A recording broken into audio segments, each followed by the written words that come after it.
What's up, Danaman fans, and welcome back to the channel. The dust has settled on Anaheim. The 2025 World Championships are in the books, and wow, what a tournament. We had incredible matches across every division, new tech cards showing their worth, and even a couple surprise decks sneaking into top cut. So today, we're going to break it all down in my September top 10 metacast. This is your competitive roadmap for the new season.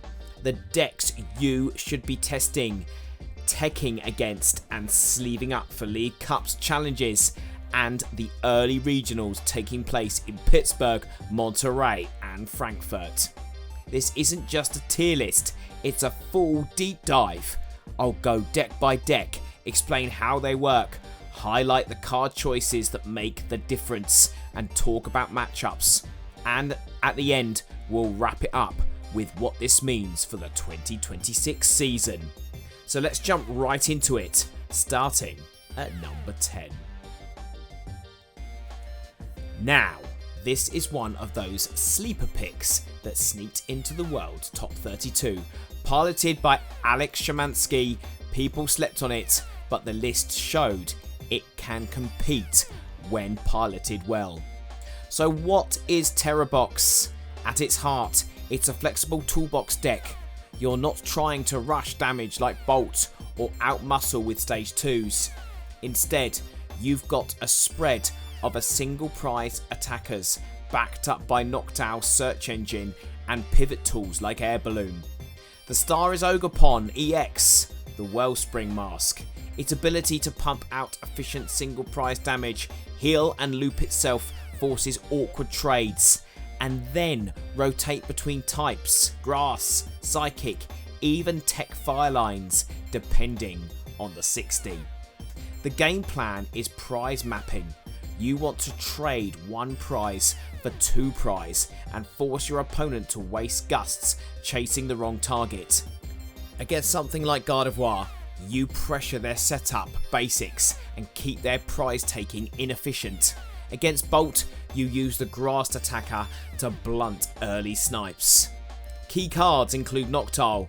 Once per turn, make sure you've got that stellar Pokemon down, and then you get to search for true trainers. Air Balloon plus Jamming Tower, you pivot easily while your opponent gets stuck.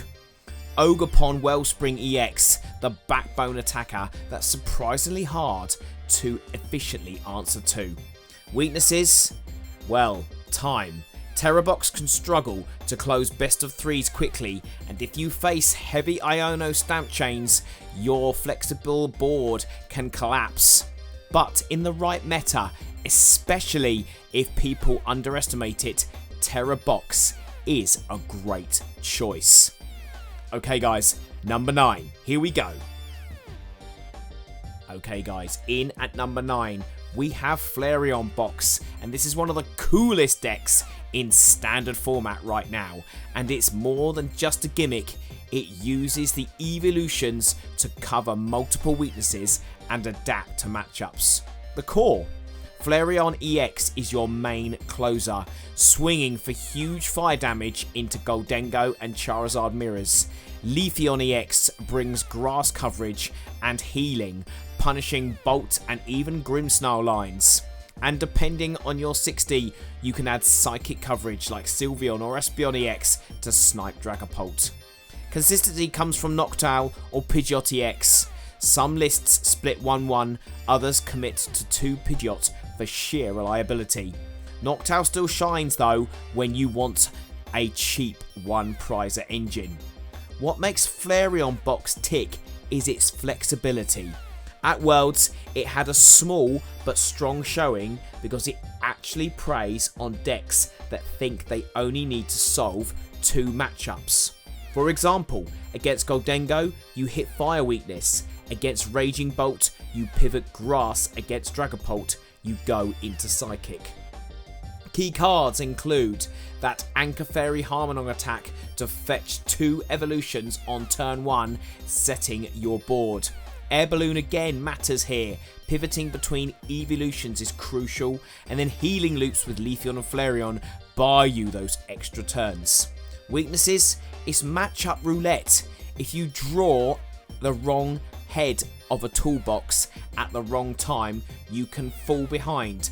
But if you read the field right, Flareon can genuinely 2-0 top tier decks. Right, number 9 is done. Let's move on to number 8. Number 8. We've got the good old Pult. That's right, straight Dragapult made top cut appearances and even won the Smart Open 4 online post-Worlds tournament, proving it's not going anywhere. The strategy is classic. Phantom Dive puts 200 damage on the active, and then you get to sprinkle 6 damage counters spread right across the bench. Your pressure evolving basics like Ralts and Charmanders before they can even get going. Recent lists run Hilda, a supporter that searches both an energy that can be basic or special and an evolution. This makes rare candy setups way smoother, and it means your turn 2 Dragapult is far more consistent. The core package, a 3/3 Dragapult EX line with 4 rare candies, Neo Upper Energy as the ace spec, letting you instantly reactivate a pulp after 1 goes down, Hand Disruption Suite, Judge Iono, Stamp to punish greedy hands. How does it win? By spreading early, softening the board, then chaining Phantom Dives until the prize map is completely under your control. You'll often win games with double KO turns, where you take out 2 Curliers or 2 Pidgey in one swoop. Weaknesses: Gardevoir can soak and recover if they establish, and decks with built-in healing or walls, think Togedemac Tex or Cornerstone Ogerpon, can trip you up. But as long as you sequence Phantom Dives well, straight Pult remains one of the most consistent archetypes in the standard format. Right guys, number 8's done. Let's have a look at number 7. Okay guys, in at number 7, we have got a surprise hit of worlds. Both Matias Lezowinski and Marco Fuentes piloted Zoro to deep runs, showing how strong the deck is when tuned to the meta. The idea: tradability gives you insane draw every turn. You then build a board of rogue attackers copied through Zoroark's illusion. Lists varied, but common inclusions were Blood Moon Ursulana as the big closer, Cornerstone Ogerpon EX to wall Gholdengo, Togedemac with Slime Mold Colony to shut off opposing tools and item recursion. The result: a deck that can adapt to almost any matchup by sequencing the right tech.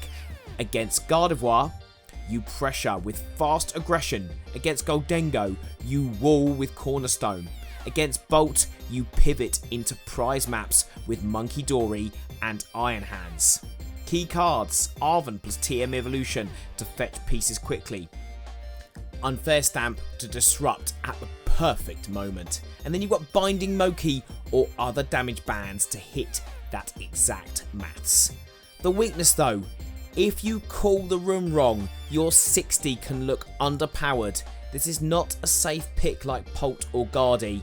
It's a meta call deck, but when the field is predictable, Zoroark can be unbeatable. Okay, number 6 is in. Let's go. So, this one's spicy, and it actually won the Seniors Division at Worlds in the hands of Fuang and posted strong Masters results too. The plan is brutal. Use Joltik Charge to accelerate 2 Grass and 2 Lightning Energy from the deck. Swing with Iron Hands EX to take 2 or even 3 prizes if they put down a Squawkabilly EX. Transition into Gholdengo EX's Make It Rain, discarding Metal Energies and other energies for 50 times damage to clean up the board. This deck is all about front leading prize swings.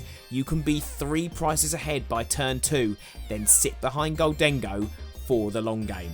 Key inclusions: Arven and Air Balloon as always to pivot, Superior Energy Retrieval to fuel both Joltik and Gholdengo, Buddy Buddy Poffin for cheap basic search. The downside: everyone who knows this deck exists. At Worlds, it had the surprise factor. In September though, people will start teching for it with disruption, wall counters and smarter sequencing, but don't underestimate the power of early hands. Into late make it rain. This deck has already won big events, online and post Worlds too. Okay guys, we're nearly halfway. Number 5. Yes, Charizard is back. After being written off for a while, 2 Zard builds made it into Masters top 8 at Worlds, and it's easy to see why. The combo is straightforward. Pidgeot EX's quick search guarantees you have rare candy, energy, boss, whatever you need. Charizard EX evolves, accelerates fire energy with Infernal Rain, and then Burning Darkness scales damage for every prize your opponent has taken. That means the later the game goes on, the more explosive Zard becomes. What makes Zard scary right now is its flexibility. Some lists run Mist Energy to protect key Pokemon from devolution or spread damage. Others run Defiance Band or Vitality Band to reach critical numbers. You'll also see different ace specs, Max Belt, Prime Catcher, Secret Box, depending on the player's style. Matchups? Very good into Gholdengo, thanks to the fire type. Respectable into Gardevoir, again the dark typing. But it struggles into Dragapult if they sequence perfectly. Zard is also fun to play. You feel powerful when you hit rare candy, plus the energy on the curve. And with Pidgeot, you often can get exactly what you need. Expect to see more Zard in cups now that Worlds showed it is not down and out. Alright guys, number 4, let's go. Fast, aggressive, relentless. Raging Bolt is still the definitive tempo deck, and it made top 4 at Worlds in the hands of Shizuki. The play: Tilmask Ogerpon fuels energy attachments. Professor Sada's Vitality drops 2 energy from the discard onto your Dragon Pokemon, and then you draw 3. Baby Bolt picks off evolving basics with cheap snipes. And then Bolt EX nukes for 320 plus damage and closes the game. This is the deck you pick if you want to end best of 3s quickly. Worlds showed us the East versus West divide too. Japanese lists leaned onto Koraidon as a tech attacker, while Westerners builds preferred Slitherwing to cover Pikachu. Both are valid, but Slitherwing might fade if Joltik falls off. Texior C, Energy Switch for mid-game tempo. Chien Powex as a surprise late-game attacker. Jamming Tower to mess up the balloon heavy setups. Weaknesses: Gardevoir can grind you down if you don't hit the early KOs, and Gholdengo can stabilise through healing, but if you like rolling the dice on early aggression, Bolt is still your best friend. Okay guys, number 3, here we go. And here's the deck that was absolutely everywhere at Worlds. Gholdengo EX was the most played deck in day 2, and it had the best overall points haul of any archetype. Why? Consistency. Arven searches your items. Air Balloon makes you pivot. Genesect EX with Metallic Signal pulls your evolutions straight from the deck.